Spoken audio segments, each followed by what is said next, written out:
ও আমার যুবক ভাইরা, যুবতী বোনরা, ও আমার পোড়া নারীরা, তোমরা আলে হাদিস মৌলভী সাহেবদের বয়ান শুনে লাফ মাইরা মসজিদে যাওয়া শুরু করে দিও না। তোমরা মসজিদে আসলে হুজুর দেরি তো লাভ। পুরুষ মানুষ যত তাড়াতাড়ি চেঞ্জ হয়, মহিলারা আরো বেশি চেঞ্জ হয়, তাদের দিল আরো বেশি নরম, ঠিক কিনা? তোমরা মসজিদে আইলে পুরুষ মানুষ যদি 10 টাকা হাদিয়া, 100 টাকা হুজুরে হাদিয়া দেয়, তোমরা 1000 টাকা পাঠাইবা। এটা হুজুররা জানে না? জানে, তারপরেও কেন নিষেধ করে? কারণ তাদের দুনিয়ার 1000 টাকা 1 লাখ টাকার দরকার নাই, তাদের দরকার আখেরাতে নাজাত মুক্তি, এবং আপনাদেরকেও নাজাত আর মুক্তির রাস্তা দেখানো, ঠিক কিনা? আল্লাহ বুঝার তৌফিক দান করে। ফির চিনে না মায়ে, ফির চিনে না বউয়ে, ফির চিনে না গায়ে। জানেন না আপনারা? গ্রামের লোকদের কাছে আবার ফির, তুই কি এর ফির রে? তুই আমগুলোকে আডুডু খেলছস, তুই লাট্টু খেলছস এক সময়, আর ছোটবেলায় লাট্টু খেলছে, এই সময় তো নামাজও ফরজ ছিল না, ঠিক কি ঠিক না? এখন তো সে বড় আল্লাহওয়ালা বুজুর্গ, গ্রামের মানুষ মানবার চায়, সারা দুনিয়া মাইন্না সারলে তারপরে গ্রাম মানে, এর আগে মানে না। ফির চিনে না মায়ে, মায়ের কাছে কি এর ফির গিরি রে? তোর আমি আগাইছি উচাইছি, তুই কি এর ফির? ফির চিনে না বউয়ে,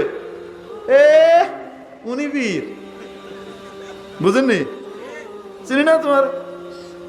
স্বামী আর স্ত্রীর ভিতরে মহব্বত থাকে, এই মহব্বতের কারণে, অধিক মহব্বতের কারণে বেতাকাল্লুফি চলে আসে, লৌকিকতাহীনতা চলে আসে, যার কারণে বেশি কাছে থাকলে অনেক কিছু দেখা যায় না। দেখা যায়? বলেন না কেন? চোখ তার সবচেয়ে কাছে, চোখ তার নিজের সবচেয়ে কাছে, ঠিক কিনা? চোখ সারা দুনিয়া দেখে, নিজের দেখে পায় না কেন? তো স্বামী স্ত্রী যেন নিজের মতো হয়ে যায় একে অপরের। নুরুল আনোয়ারের ভিতরে মাসালা আছে, তাফসীরের সময় নেই, এনে জুজিয়ত আর বাদিয়তের তাল্লুক হয়ে যায় স্বামী স্ত্রীর মধ্যে, আলাকা পয়দা হয়, একে অপরের শারীরিক অংশ হয়ে যায়। এজন্য একে অপরের ভালোগুলা কম দেহে, দোষগুলাই বেশি দেয়, বুঝেননি? ভালোগুলার ভিতরে দোষ থাকে। এক পীর সাহেবের বিবি, এই বিবি সাহেব পীর সাহেবের কইতেছে, তুমি কি এর বুজুর্গ? বুজুর্গ হ্যাঁ, মান সাহেবের হের কাছে মুরিদ হয়, এবার ওয়াজ করে, এবার মাদ্রাসাত পড়ায়, তুমি কি বুজুর্গ? দেখছি আজকে এক বুজুর্গ আসছিলেন, আকাশে উঠতেছে। আকাশে কি করতেছে? উঠতেছে, ওই না বুজুর্গ। তখন পীর সাহেব কয়, আসলে আজকে আকাশে উঠছে নাকি কেউ? হ্যাঁ, তুমি দেখবা কই থেকে? কোন বুজুর্গ নাকি? বা বুজুর্গ না, ওটা তো আমিই ছিলাম। এখন বেগম কয়, ও এলে গেতে কই তেরা উড়ে গেলি গা? কি উড়ে? তো ফিরছি না? বেগম সাহেবের কাছে কি নাই? তুমি কে? তুমি বুঝেননি কি কই? এখন সবাই মেনে নিছে, মহিলারা আর মসজিদে আসে না এক্সেপ্ট বেগম ওমর। কইতেছে রাসূল সাল্লাল্লাহু আলাইহি ওয়াসাল্লাম যে যুক্তি আমাদের হুজুররা, ওই হুজুররা দেয়, সহি হুজুররা না, বেশি বুদ্ধির হুজুররা যে বুদ্ধি দেয়। রাসূল সাল্লাল্লাহু আলাইহি ওয়াসাল্লাম নিষেধ করেন নাই, তুমি কে নিষেধ করা? বুঝেননি? তুমি কে নিষেধ করা? রাসূল নিষেধ করে নাই। খলিফা হয়ে একের মানে আসমানে উঠে গেছে, না জানি কি হয়ে গেছে, সে ঘট ঘট করে নামাজ ঠিকই পড়তে যায়, একাই যায়, কোনো মহিলা যায় না, কে? একাই। আল্লাহু আকবার। ফজরের নামাজের সময় হযরত ওমর রাদিয়াল্লাহু তাআলা আনহু, হযরত ওমর ওনার সাথে আর কোনো বাকবিতণ্ডা করেন নাই। কথা না বললে তোর খবর করিলাম না তুই কিছু। হযরত ওমর এগুলা কিছুই করেন নাই, অনেক রাগী, কিন্তু বিবির সাথে হিকমতের পরিচয় দিয়েছেন, শিখাইছেন বিবির সাথে আচরণ কিভাবে করতে হয়। তাকে রাগের সময় বুঝাইতে হবে না, তাকে বুঝাইতে হবে ঠান্ডার সময়ে, বাস্তবভাবে বুঝাই দিলে সে অনেক কিছু বুঝে ফেলে। হযরত ওমর কিছুই করেন নাই, চুপচাপ বসে বসে। ফজরের নামাজের সময় হযরত ওমর তো বেরিয়ে যেতেন তাহাজ্জুদের সময়, তাহাজ্জুদটা যত আগে আগে পুড়ে মুড়ে বেরিয়ে যেতেন, অবস্থা দেখতেন কি অবস্থা। তো উনি বেরিয়ে গেছেন, মসজিদের উদ্দেশ্যে বেরিয়ে গিয়ে বড় এক চাদর দিয়ে ঢাকা দিয়ে, যেই রাস্তা দিয়ে বেগম সাহেবা যাবে, ওই রাস্তার এক ঝোপের পিছনে, গাছের পিছনে চুপ করে বয়ে রয়েছে। যখন বেগম ওমর হট করে কই যায়, মসজিদে যাইতেছে, ফজরের নামাজ আদায় করবে, সালাত আদায় করবে জামাতে। হযরত ওমর যখন সামনে দিয়ে গেছে গা, হযরত ওমর পিছন দিয়ে বাইরিয়া, তখন তো খালাস অন্ধকার অন্ধকার, এরকম চাদর দিয়ে ঢেকে গিয়া বেগম সাহেবার জিলবাবার কাপড় ধরে এরকম করে টান দিছে, আস্তে করে একটু টান দিছে। তো অন্ধকারের ভিতরে এরকম কেউ টান দিবে এটা তো কল্পনাই নেই।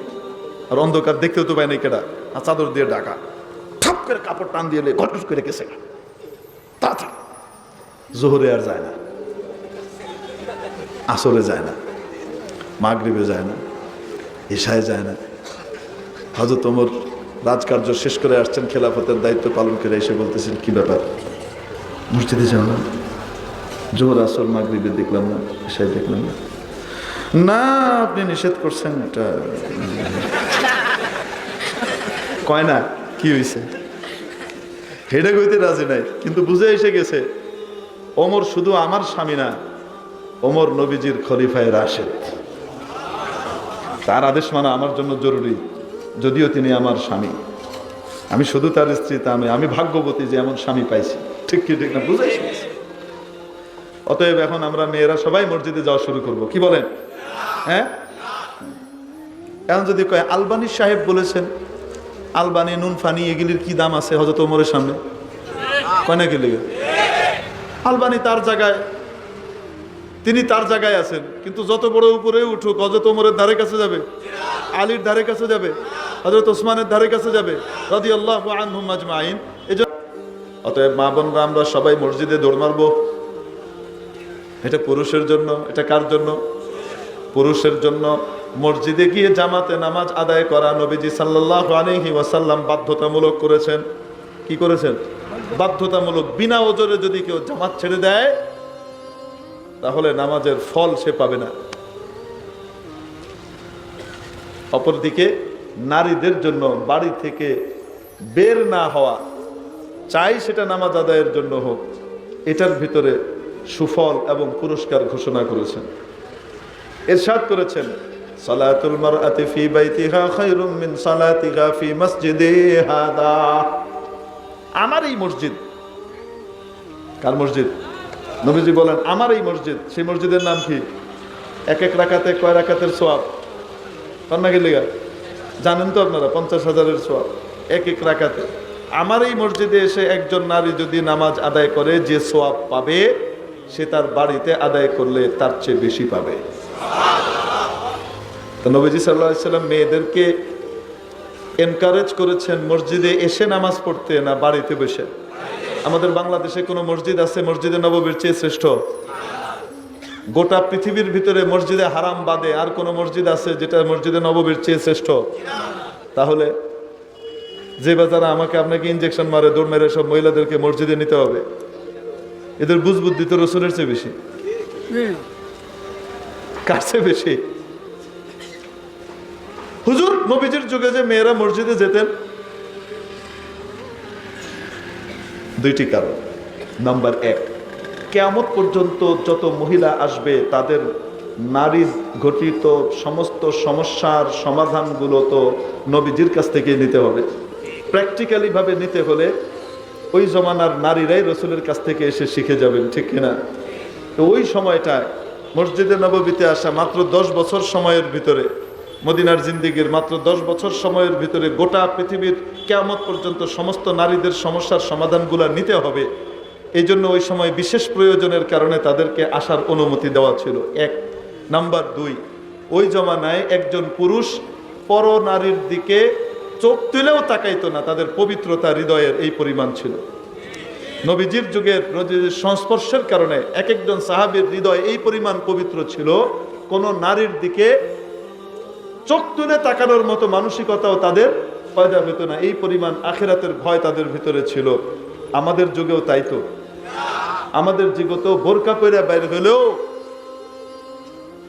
সে নিরাপদ থাকে না কোন সময়, ঠিক কি ঠিক না? তাহলে ফিতনা আছে না নাই? কন্যা গেলে আছে।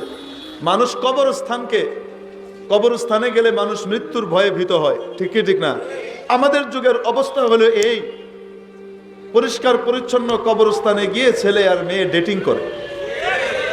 আপনাদের বিশ্বাস যদি না হয়, যারা ইংল্যান্ডে থাকেন, আসা যাওয়া করেন, তাদেরকে জিজ্ঞেস করেন ওখানকার যে বিভিন্ন কি আছে কবরস্থানগুলো আছে, খ্রিস্টানদের কবরগুলো তো সুন্দর করে কি করে, পাকা টাকা করে, ওই সমস্ত জায়গায় বসে বসে ফিল্ডিং করে।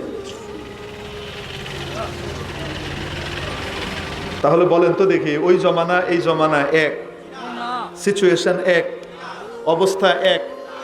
তো নবীজি সাল্লাল্লাহু আলাইহি ওয়াসাল্লাম ডিসকারেজ করে গেছেন, নিষেধাজ্ঞা দিয়ে যান নাই, কারণ তখন বিশেষ প্রয়োজন ছিল এবং ফিতনা ছিল না। কি ছিল না? ফিতনা ছিল না। হযরত ওমর রাদিয়াল্লাহু তাআলা আনহুর যুগে যখন বিভিন্ন দেশের লোকজন মুসলমান হয়ে আসতে লাগলো, যারা সাহাবী না, ইনাদের সকলের ঈমান কি নবীজির সাহাবীদের মতো না। হযরত ওমর দেখেন যে কোনো যুবক ছেলে কোনো মেয়ের দিকে একটু আড়ে আড়ে তাকায়, বোরকা পরে যাচ্ছে কিন্তু আড়ে আড়ে তাকায়, ভিতরে কি আছে একটু দেখার খায়েশ পয়দা হচ্ছে। তো নবী যুগের মাত্র এখনো 2 যুগ পার হয় নাই, তার ভিতরে উম্মতের যে ধস চিন্তা করতেছিলেন এবং ভেবেছিলেন, যেহেতু পর্দা স্পেশালিস্ট ছিলেন হযরত ওমর রাদিয়াল্লাহু তাআলা আনহু, সাহাবীদের ভিতরে পর্দার স্পেশালিস্ট কে ছিলেন? পর্দার আয়াত নাজিল হয়েছে হযরত ওমর রাদিয়াল্লাহু তাআলা আনহুর আবদারের প্রেক্ষিতে। এটা বুঝে নিয়েন। হযরত ওমর রাদিয়াল্লাহু তাআলা আনহু আম্মা জান হযরত সাউদা বিনতে জামআ রাদিয়াল্লাহু তাআলা আনহাকে বাইরে দেখে, যদিও তিনি কাপড় দিয়ে আবৃত করে যাচ্ছিলেন, নিজেকে চিনে ফেললেন। নবীজির দরবারে এসে বললেন, ইয়া রাসূলুল্লাহ, পর্দার বিধান নাজিল হওয়া দরকার। কি বললেন? নারীদের পর্দার বিধান, তখনও পর্দার কোনো কল্পনাই মানুষের ভিতরে নাই। হযরত ওমর বৈঠক এখনো ত্যাগ করেন নাই। ওই মজলিসের ভিতরে বসা রব্বুল আলামিন আসমান থেকে হযরত জিবরিল আলাইহিস সালামকে নাজিল করে দিলেন পর্দার বিধান নিয়ে। তাহলে সাহাবীদের মধ্যে এক একজন এক এক বিষয়ে স্পেশালিস্ট, পর্দার বিষয়ে বিশেষ স্পেশালিস্ট সাহাবীদের মধ্যে কে বলেন? আল্লাহ তাআলা পর্দার বিধান ওমরের আবদারের আগেই নাজিল করতে পারতেন কিনা? তারপরে ওমরের আবদারের পরে নাজিল করার বিশেষ কারণ ছিল উম্মতকে বোঝানো, ও উম্মতে মুহাম্মাদিয়া, মনে রাখবে পর্দার বিষয়ে সবচেয়ে বেশি বোধগম্য তোমাদের মধ্যে কেউ থাকলে সে হলো ওমর। ঠিক কি না? পরবর্তীতে আল্লাহ জানতেন ওমর একটা ডিসিশন নেবেন, সেই ডিসিশনটার বিরোধিতা কিছু কূপমণ্ডূক করবে, কিছু বোকা মানুষ না বুঝে, কোরআন হাদিসের সহি মর্ম না বুঝে এটার বিরোধিতা কিছু মানুষ করতে পারে। জানতেন কিনা? বলেন না কেন? এই জন্য রব্বুল আলামিন পর্দার বিধানটা ওমরের আবদারের প্রেক্ষিতে নাজিল করলেন। আবদার ছাড়াই তো নাজিল করতে পারতেন। বলেন না কেন? কেন? উম্মত যেন বুঝে পর্দা স্পেশালিস্ট কে? ওমর ইবনুল খাত্তাব। হযরত ওমর এই অবস্থা দেখার পরে সাহাবায়ে কেরামের মধ্যে যারা সংবিধান বিশেষজ্ঞ ছিলেন, যারা মুজতাহিদ ছিলেন, বড় বড় বিশেষজ্ঞ ছিলেন, কোরআন এবং হাদিসের বিশেষজ্ঞ, তাদেরকে নিয়ে পরামর্শ সভা ডাকলেন। বসলেন, বসে বললেন, দেখো নবীজির যুগ পার হয়েছে, বেশি দিন হয় নাই, এখনই ফিতনা দেখা দিচ্ছে, যেটা ক্ষুদ্র আর অঙ্কুরিত ভাবে দেখা দেয়, কিছুদিন পরে এটা দিন দিন বাড়তে থাকবে। রব্বুল আলামিন নবীজির মাধ্যমে তোমাদেরকে অথরিটি দিয়েছেন হাদিসের বিভিন্ন ব্যাখ্যার বিশ্লেষণের বাস্তবায়ন করার জন্য। আলাইকুম বিসুন্নতি ওয়া সুন্নাতিল খুলাফায়ে রাশিদিন আল মাহদিয়্যিন।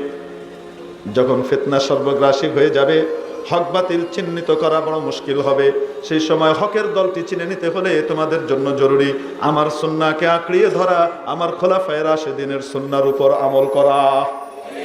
হযরত ওমর খলিফায়ে রাশিদ ছিলেন কিনা? বলেন না কেন? এই অথরিটি তোমাদেরকে আল্লাহ রাব্বুল আলামিন নবীজির মাধ্যমে দিয়েছেন। এখন ব্যাখ্যা দিতে পারবা। খোলাফায়ে রাশিদিনের যুগ শেষ হলে আর এই সুযোগ নাই। বলো এখন মেয়েদের ব্যাপারে কি ফয়সালা? তারা কি এখন মসজিদে যাবে কিনা? কারণ এই মসজিদে যাওয়াকে কেন্দ্র করে ভবিষ্যতে বহুত বড় বড় ফিতনার দ্বার উন্মুক্ত হবে, যেই ফিতনাকে নিয়ন্ত্রণ করা সম্ভব হবে না। বাহানা থাকবে মসজিদে যাওয়া, বাহানা থাকবে কি? মসজিদে যাওয়া, উদ্দেশ্য থাকবে অন্য কিছু। ওটা সমাজ ধ্বংস হয়ে যাবে। কি করা যায় বলো? নবীজির ওই হাদিস যে নবীজি এনকারেজ করেছেন বাড়ির ভিতরে নামাজ পড়তে, মেয়েদেরকে এনকারেজ করেছেন বাড়ির ভিতরেও বৈঠকখানায় নামাজের চেয়ে ভেতরের ঘরের নামাজ উত্তম, ভেতরের ঘরের নামাজের চেয়েও কোনায় যে নামাজ পড়ে ঘরের, সেই কোনার নামাজটা উত্তম। ঠিক কি ঠিক না? এই হাদিস এখন বাস্তবায়নের সময় এসেছে। তোমরা কি বলো? সবাই মিলে সম্মিলিত সিদ্ধান্ত দিলেন এখন থেকে মেয়েরা আর মসজিদে যাবে না।